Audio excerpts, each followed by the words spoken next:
Story 1. The Screamer. I'm not really sure if this was the result of a ghost or what, but about 6 years ago, I was taking a nap on my bed early on a summer evening.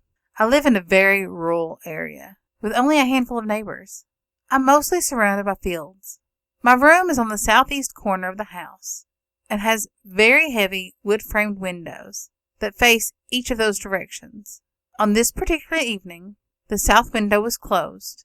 I was lightly dozing when I heard a very strange scream. It sounded like it started in a field beyond the house of our neighbors to the west and circled around south until it ended up somewhere by our neighbors to the east.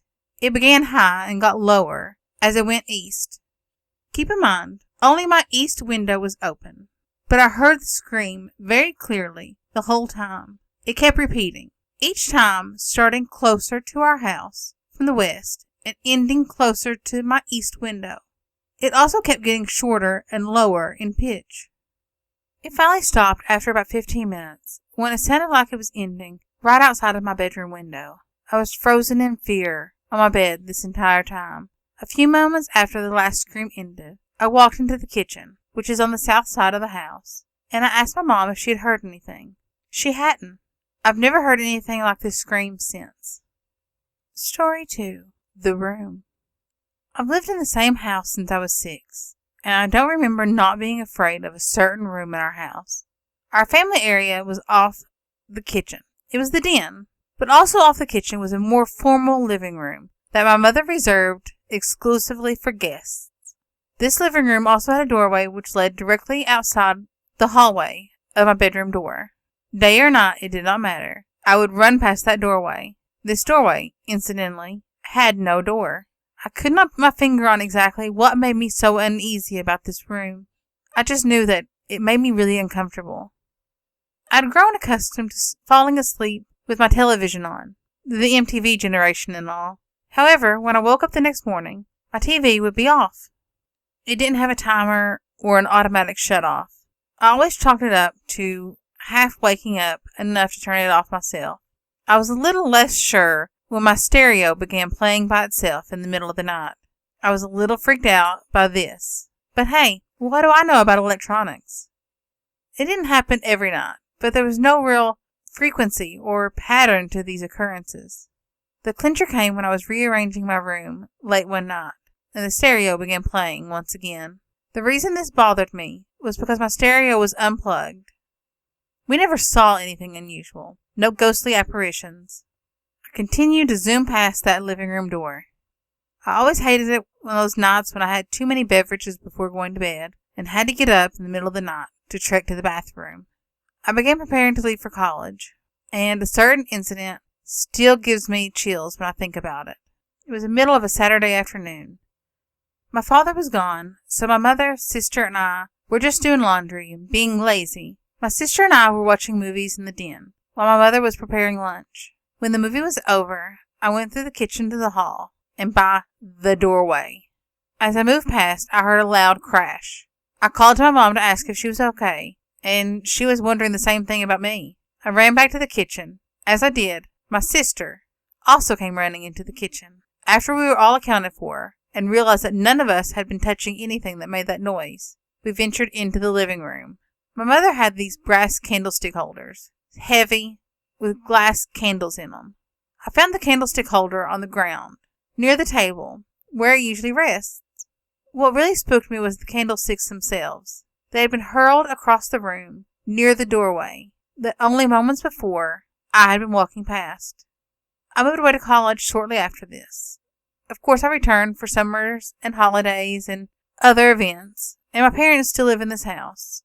However, to my knowledge, since I left, nothing else has happened. Not even when I visited. My parents have turned that room into an office, and it's used every day now. I can go in and out of this room with no problem, but you won't catch me in there at night. Story 3. My Ghost. When I was young, maybe 10 years old, we lived in this house in Massachusetts that was haunted. I have 4 other siblings, and I don't know if they saw it or if they remember the things that I went through, because I tell my parents that I did.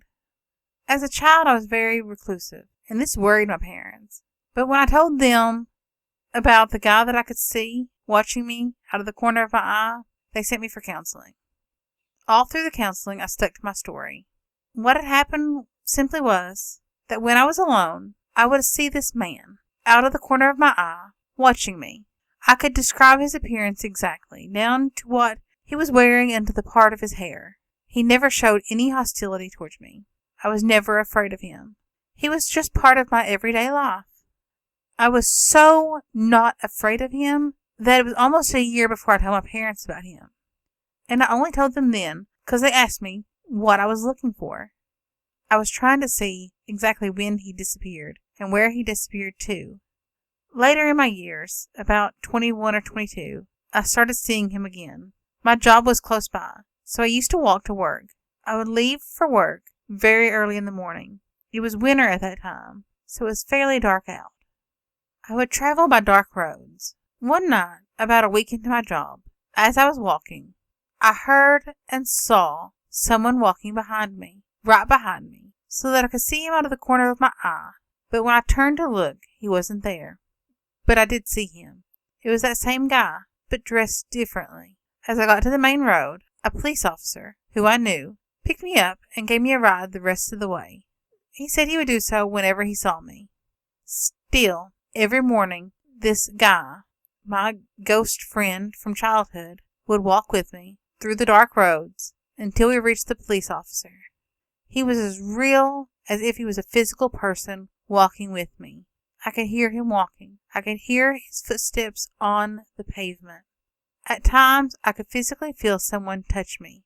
Of course, I felt comforted by this. But the fact that I had this experience in the past made me realize that he was there to protect and comfort me. He was an old friend. I still have him with me today. Not all ghosts are bad or harmful. Some are there to protect and to befriend. Out of all the children in my house, I'm the only one he connected with. Thanks for listening. I hope you enjoyed the stories. If you did, give me a thumbs up and hit that subscribe button. I really do appreciate it. Thanks for listening. Bye.